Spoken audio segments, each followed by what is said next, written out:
The rise of the Shadow Kingdom. If you think you know what power looks like, think again. Before you walk into the darkest corners of the American prison system with me, smash that subscribe button, drop a like, and tell me in the comments if you'd survive 24 hours inside. Because what you're about to hear will make you question everything you thought you knew about justice, control, and survival.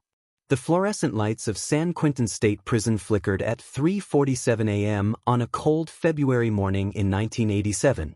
In Cell Block D, a corrections officer named Marcus Webb made his routine patrol, his boots echoing against the concrete floor. He had worked this shift for 8 years, seen everything there was to see, or so he thought. But when he reached cell 47, he froze. The cell was empty. Not just empty, unlocked.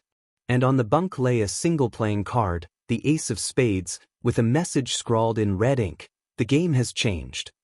300 miles away, in the streets of East Los Angeles, a young man named Miguel Santos was bleeding out in an alley behind a liquor store.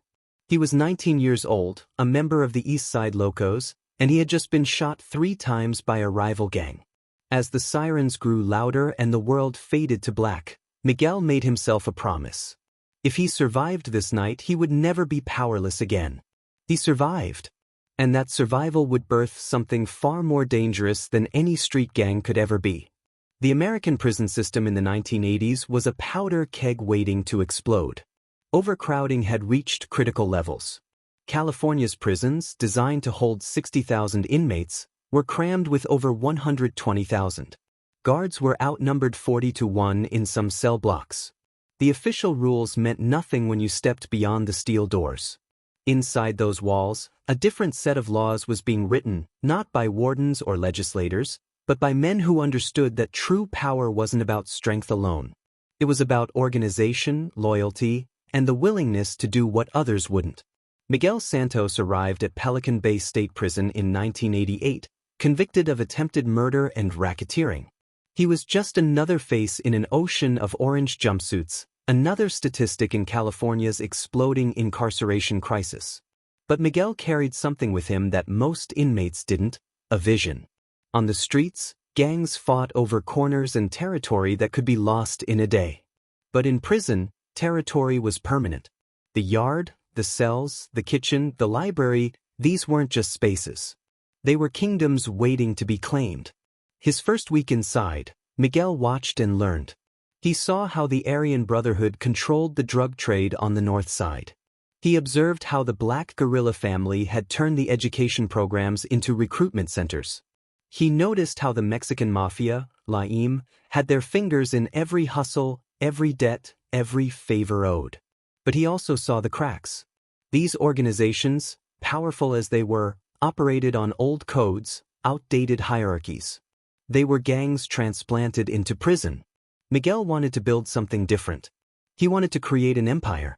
In the prison yard, alliances were currency more valuable than drugs or weapons. Miguel started small. He helped a cellmate get medicine for his diabetes, medicine the prison infirmary had forgotten to provide. He protected a young inmate from being extorted by the Mexican mafia. He mediated disputes between rival factions, not with violence, but with logic and mutual benefit. Within 6 months, Miguel had assembled a crew of 12 men, all from different street gangs, all unified by one principle: structure over chaos, business over emotion, power over revenge. They called themselves Los Directors, the Directors. And their first act of power sent shockwaves through every cell block in California. On a Tuesday morning in the recreation yard, 3 Mexican mafia enforcers who had been extorting inmates for protection money were found unconscious, beaten but alive, with a note pinned to each of their shirts: "The old games are over.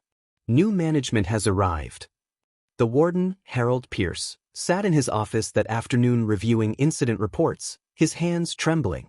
23 years he had worked in corrections, and he had never seen anything like this. Rival gang members working together. Coordinated attacks with military precision. And the message: it wasn't about territory or respect. It was about control. He picked up his phone and called the FBI's Organized Crime Unit. "We have a problem," he said, his voice barely above a whisper. "Something new is growing inside these walls, and I don't think we can stop it." By 1990, Los directors had expanded to 5 California prisons. They controlled contraband flow, determined who got protection and who didn't, and most terrifyingly, they had established a court system. Inmates brought disputes to Miguel's counsel. Rules were written, enforced, and violators were punished not with random violence, but with calculated consequences. Steal from another inmate? You lost commissary privileges and worked in the kitchen for 6 months. Snitch to the guards? You disappeared, quietly, efficiently, and no one asked questions. Miguel Santos sat in his cell, now upgraded to a single occupancy through methods the guards didn't question, and reviewed handwritten ledgers. Income streams, debts owed, loyalty rankings of his soldiers. He had transformed chaos into order, and in doing so, he had become more powerful than the warden himself. But power, especially power built in darkness, always comes with a price. On a cold December night, a correctional officer named Jennifer Marks was escorting an inmate to solitary confinement when she noticed something strange. The inmate, a low-level drug dealer with no gang affiliations, was smiling. "You think you're in control," he whispered, "but you have no idea what's really happening in here." She pushed him into the cell and locked the door, but his words echoed in her mind. The next morning, she started her own investigation, one that would uncover a truth so disturbing it would reach the highest levels of the Department of Justice. Because Miguel Santos and Los directors weren't just controlling one prison or even 5. They were building a network that stretched across state lines, into federal facilities, and out into the streets where their soldiers would one day return. And the most terrifying part? The corrections system, overwhelmed and underfunded, had no idea how deep the roots had grown. By the time Jennifer Marks opened that file cabinet in the warden's office and saw the names, the dates, the patterns of transfers that made no sense, it was already too late. The kingdom had been built, and its kings were just getting started. Jennifer Marks had been a correctional officer for 11 years, and she thought she had seen every scheme, every hustle, every power play that inmates could devise. But the documents spread across her kitchen table at 2 in the morning told a different story, one that made her hands shake as she traced the connections with a red pen. Transfer requests that bypassed normal protocols. Inmates with life sentences suddenly moved to minimum security facilities. Guards retiring early with suspicious bank deposits. And at the center of it all, a pattern of names that kept appearing. Santos, Reyes, Gutierrez, Chen, Washington. Different ethnicities, different gang backgrounds, all connected to Los directors. She picked up her phone 3 times before finally making the call. FBI Special Agent David Ortega answered on the second ring, his voice groggy with sleep. "This better be important, Marks." She took a deep breath. "I think we have a criminal organization that's bigger than anything we've seen. And I think it's being run entirely from inside the prison system." There was a long silence on the other end. "I'll be there in an hour. Don't touch anything else." Inside Pelican Bay, Miguel Santos stood at his cell window, watching the sunrise paint the concrete walls in shades of orange and red. He was 32 years old now, and he had spent the last 5 years building something that would outlive him. Los directors had evolved beyond a prison gang. They had become a corporation with divisions, territories, and a business model that would make legitimate CEOs envious. But Miguel knew that empires built on fear and loyalty were fragile. One betrayal, one weak link, and everything could collapse. His lieutenant, a former black guerrilla family member named Darius Cole, entered the cell with news. "We got a problem. That CO, Jennifer Marks, she's been asking questions. Going through old transfer files, talking to inmates who usually keep their mouths shut." Miguel turned from the window, his face expressionless. "How much does she know?" Darius shook his head. "Too much. And she called someone last night. My guy in the admin office saw the phone records. FBI." Miguel walked to his desk, opened a hidden compartment beneath a false bottom, and pulled out a ledger. It contained every detail of their operation, guard names and payment schedules, contraband routes, enforcement actions, even the identities of their outside connections. He had kept it as insurance, proof that could destroy careers and lives if he ever needed leverage. Now it might be the thing that destroyed him. "We need to move fast," he said quietly. "Get word to every facility. Lock it down. Nothing moves, nothing changes until we know what they have." 3 states away, at the Federal Correctional Institution in Beaumont, Texas, a man named Richard "Ghost" Patterson sat in the prison library, reading a book on corporate management. Ghost was Los Director's architect, a former accountant who had been convicted of embezzling $12 million from his firm. In prison, he had found his true calling. He designed the financial systems that allowed Los Directors to launder money, invest in legitimate businesses through proxies, and create revenue streams that existed entirely outside the traditional prison economy. He was also the one who had predicted this exact scenario. Ghost closed his book and walked to a payphone, using a smuggled calling card to dial a number in Chicago. The man who answered was Luis Vargas, a former Los Directors member who had been released 2 years earlier and now ran a chain of auto repair shops across the Midwest. "It's happening," Ghost said simply. "The feds are moving. We need to activate Protocol 7. Luis was silent for a moment. "That's the nuclear option. We shut down everything, lose millions in revenue." Ghost's voice was ice cold. "We lose millions or we lose everything. Your choice." Back in California, Agent Ortega sat across from Jennifer Marks in a secure FBI field office, reviewing the evidence she had compiled. Bank statements showing deposits to corrections officers' accounts that matched no legitimate income source. Witness statements from inmates who described a system of rules and punishments that operated independently of prison regulations. And most damning, a pattern of inmate transfers that created a network spanning 14 states and 23 facilities. "This is extraordinary," Ortega said, his voice filled with a mix of admiration and dread. "They've essentially created a shadow government inside the prison system." Jennifer leaned forward, her eyes tired but intense. "It's worse than that. I think they're preparing for something. Over the last 6 months, they've been moving key people into positions near release dates. Guys with skills, connections on the outside, clean records inside. They're building an army that's about to walk out those gates." Ortega felt a chill run down his spine. "You're saying this isn't just about controlling prisons. This is about what happens when these guys get out." Inside San Quentin, Miguel received word that the FBI had opened a formal investigation. He called an emergency meeting with his counsel, 5 men who represented the leadership of Los Directors across the California prison system. They met in the chapel during a service, using the cover of religious worship to discuss strategy. "They're coming for us," Miguel said bluntly. "We have 2 options.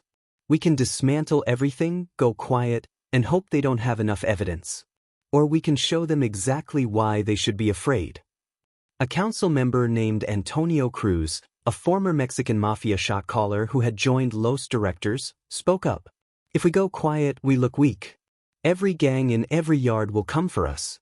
We'll lose everything we built." Another member, James "Preacher" Williams, a former Crips leader, disagreed. "If we escalate, we prove we're exactly what they think we are. We give them the justification to lock us down in supermax facilities, separate us, destroy our communication networks." Miguel listened to both arguments, then made his decision. "We do neither. We show them that we're not just criminals running hustles. We show them that we've built something the system needs." The council members exchanged confused glances. Miguel continued, "In the last 2 years, how many riots have happened in facilities where we have a presence? Silence. None. How many guard assaults? Minimal. How many inmate murders? Half the rate of prisons where we don't operate. We've brought order to chaos. And that's our leverage." But even as Miguel spoke, events were spiraling beyond his control. In 3 different prisons, inmates who had been skimming money from Los Directors operations were found dead, their deaths staged to look like suicides. Jennifer Marks received a package at her home, unmarked, containing photographs of her daughter at school, her son at soccer practice, and a single sentence typed on white paper: "Some investigations aren't worth the cost." Agent Ortega sat in his office at midnight, reviewing surveillance footage from inside Pelican Bay. The cameras had been malfunctioning frequently in areas where Los Directors operated, but he had managed to retrieve corrupted files and enhance them. What he saw made his blood run cold. Guards delivering packages to cells. Inmates moving freely through restricted areas. And in one frame, clear as day, Miguel Santos shaking hands with a corrections captain, exchanging what appeared to be a thick envelope.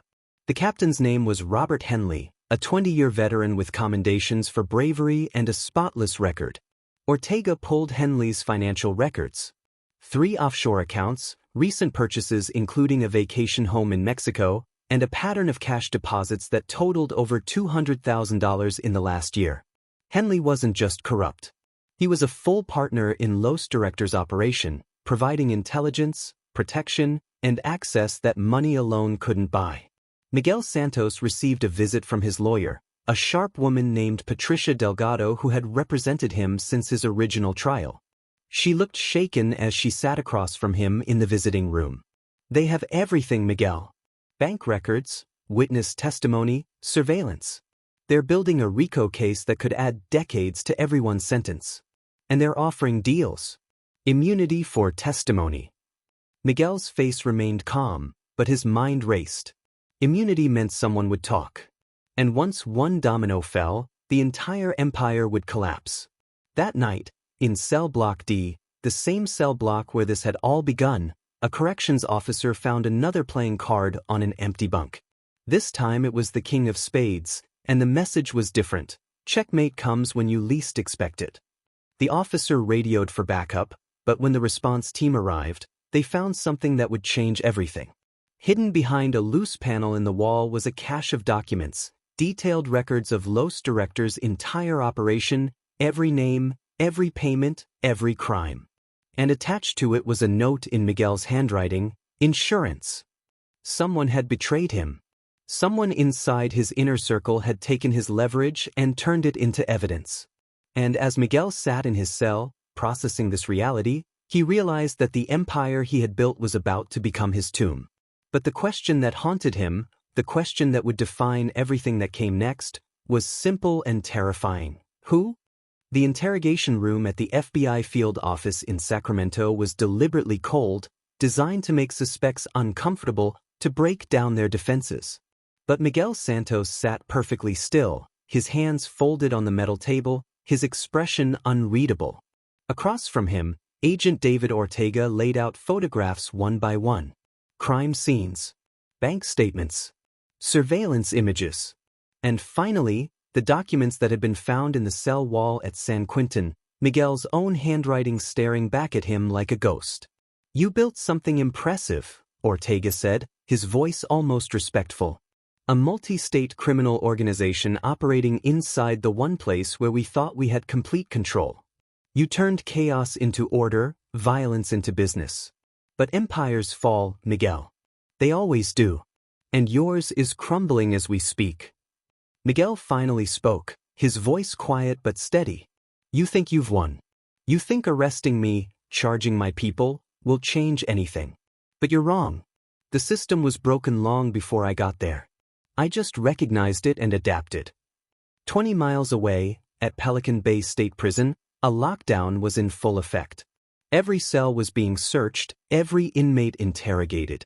The warden, Harold Pierce, walked through cell block D with a team of federal agents, watching as his institution was torn apart piece by piece. They found contraband worth hundreds of thousands of dollars. They discovered tunnels, hiding spots, and communication networks that had operated under his nose for years. But what disturbed him most was the efficiency of it all. Los Directors hadn't just broken the rules. They had created better ones. In a cell on the 3rd tier, Darius Cole sat on his bunk, knowing that his life was about to change forever. He was the one who had betrayed Miguel. Not out of conscience or fear, but out of cold calculation. The FBI had offered him something Miguel never could: freedom. Full immunity, witness protection, and a new identity in exchange for testimony that would dismantle Los Directors completely. He had taken Miguel's insurance documents, the leverage that was supposed to protect them all, and turned it into a weapon. But as he sat there, listening to boots stomping through the corridors and orders being shouted, Darius felt something he hadn't expected: doubt.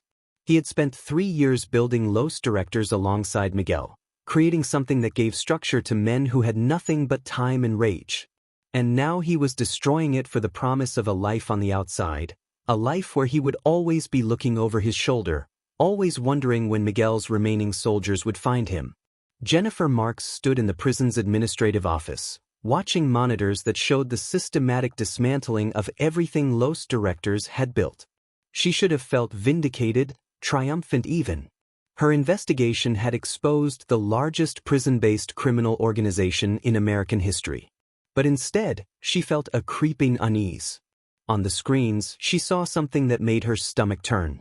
Inmates who had lived peacefully under Los Directors' structure were now fighting, forming new alliances, reverting to the tribal violence that had defined prison life before Miguel Santos arrived. In cell block C, a riot erupted. 40 inmates, freed from Los Directors' control but terrified of the power vacuum it created, began attacking each other with improvised weapons. The Aryan Brotherhood saw an opportunity to reclaim lost territory. The Mexican Mafia moved to reassert dominance. And caught in the middle were dozens of unaffiliated inmates who had relied on Los Directors' court system for protection. 3 men died in the first hour. 7 more were critically injured. And the guards, outnumbered and overwhelmed, could only watch as the chaos spread. Facility in Colorado, Miguel Santos sat in solitary confinement, 23 hours a day in a cell designed to break the human spirit. But twice a week, he received letters that the guards never searched closely enough. They contained updates, coded messages, confirmation that his empire wasn't dead, just evolving. And Miguel, who had once been a dying teenager in a Los Angeles alley, who had promised himself he would never be powerless again, realized that true power wasn't about control. It was about legacy. The American prison system today houses over 2 million people. Violence, corruption, and gang activity remain epidemic. And in facilities across the country, new leaders are rising, building organizations that learned from Los Directors' success and their mistakes. They operate more quietly, more carefully, understanding that visibility is vulnerability. And the lesson that Miguel Santos taught, the lesson that the FBI and corrections officials still struggle to accept, echoes through every cell block. When systems fail to serve the people within them, those people will create their own systems. And sometimes, the criminal's justice is more effective than the state's. The question isn't whether criminal organizations will control parts of the prison system. The question is whether we're willing to acknowledge why they succeed where official institutions fail. Because until we answer that question honestly, until we understand that structure, fairness, and dignity aren't privileges but necessities, the shadow kingdoms will continue to rise. Different names, different leaders, but the same fundamental truth. Power fills a vacuum, and in the American prison system, that vacuum has never been emptied. Miguel Santos is currently serving multiple life sentences in ADX Florence, the Supermax facility in Colorado. He has filed appeals that legal experts say have no chance of success. But in the prison economy, in the whispered conversations in recreation yards, and in the coded letters that still flow between facilities, his name carries weight. Not as a criminal, but as a man who understood that civilization, even criminal civilization, is better than chaos. And somewhere in America tonight, in a county jail or state prison, a young inmate is watching, learning, and planning. The cycle continues. Miguel sat in his interrogation room, hearing the distant alarms and shouting. He looked at Agent Ortega and spoke with a certainty that chilled the room. You wanted to destroy what I built. Congratulations. Now watch what rises in its place. Los Directors brought order because we understood something the system doesn't. These men aren't just criminals. They're human beings with needs, grievances, and the capacity for extreme violence when those needs aren't met. We gave them structure. You're giving them anarchy. Ortega's phone buzzed. A text from the warden, multiple casualties. Riots spreading to 4 cell blocks. Requesting National Guard assistance. He looked at Miguel, seeing not a defeated criminal, but a man who had predicted exactly this outcome. You're saying we should have let you keep running things? Let criminals govern themselves. Miguel leaned forward. I'm saying you never had control in the first place. You just had the illusion of it. And now that illusion is gone. Across the country, in federal facilities from Texas to New York, similar scenes were unfolding. Los Directors' leadership was being arrested, their networks disrupted, their carefully maintained order collapsing. But what replaced it wasn't peace. It was war. Prison gangs that had been held in check by Los Directors' power now fought for supremacy. Contraband routes that had been managed efficiently turned into violent competitions. And inmates who had learned to settle disputes through Los Directors' court system now settled them with shanks and fists. Ghost Patterson, the architect who had designed Los Directors' financial systems, sat in his cell at Beaumont reading reports that his contacts smuggled in. The organization he had helped build was falling apart, but the infrastructure remained. The bank accounts, the outside connections, the legitimate businesses that had been purchased with laundered money. All of it still existed, waiting for someone to claim it. He picked up a pen and began writing letters to specific individuals, men who were scheduled for release in the coming months, men who understood that the empire might be wounded but it wasn't dead. In Chicago, Luis Vargas received a phone call from an unknown number. The voice on the other end was distorted, mechanically altered, but the message was clear. Protocol 8. Activate all sleeper cells. The outside operation begins now. Luis had hoped it wouldn't come to this, that Los Directors would survive the federal investigation. But Ghost had planned for every contingency. While the FBI focused on the prison operations, an entirely separate network had been growing in the free world, made up of released inmates who owed everything to Miguel's organization. Jennifer Marks sat in her car outside San Quentin, watching ambulances arrive to transport injured inmates. Her phone rang. It was her daughter's school. "Ms. Marks, we need you to come pick up Emma immediately. There was an incident." Her blood went cold. What kind of incident? The administrator's voice was carefully controlled. A man was asking questions about her at pickup. He claimed to be her uncle. When teachers questioned him, he left. "Security has the description, and we've called the police." The message was clear. Los Directors might be falling, but their reach extended beyond prison walls. Jennifer had exposed them, and now her family was paying the price. She drove to the school with her service weapon in her lap, wondering if her investigation had been worth it, wondering if bringing down an empire was worth the cost of everything she loved.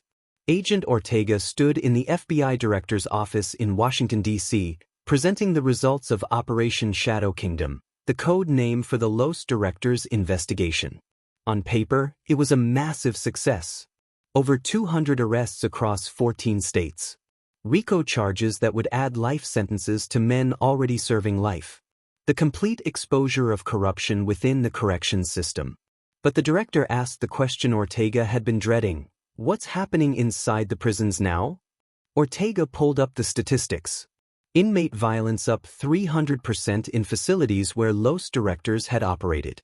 Guard assaults doubled. 3 riots in 2 weeks. The director closed the folder and looked at Ortega with exhausted eyes. "So we traded organized crime for complete chaos. We replaced structure with violence. Tell me, Agent Ortega, are the prisons safer now?" The silence that followed answered the question. Miguel Santos stood in a federal courthouse 6 months later, sentenced to 4 additional life terms for racketeering, conspiracy, and murder. As the judge read the sentence, Miguel looked out at the packed courtroom, seeing Jennifer Marks in the gallery, seeing Agent Ortega taking notes, seeing Darius Cole in the witness protection section, alive but hollow-eyed. And Miguel smiled, not because he had won, but because he knew a truth they were all beginning to understand. You can't kill an idea. Los Directors might have fallen, but the lesson remained. When institutions fail to govern effectively, someone will step into that void. And the next generation of prison leaders, learning from Miguel's mistakes, would build something even more sophisticated, even harder to detect. Ghost's letters had already been delivered. The sleeper cells were activating. And in 10 years, when the first wave of Los Directors soldiers completed their sentences and walked back into society, they would carry with them the knowledge of how to build an empire in the darkness. Jennifer Marks left the corrections system 3 months after the trial. The threats against her family never stopped, and she realized that some battles aren't meant to be won. She moved to a small town in Montana, changed her name, and tried to forget the faces of the men whose lives she had disrupted. But on cold nights, she still wondered if she had done the right thing, if exposing Los directors had made anyone safer, or if she had simply torn down one kingdom so that worse ones could rise. In a maximum security,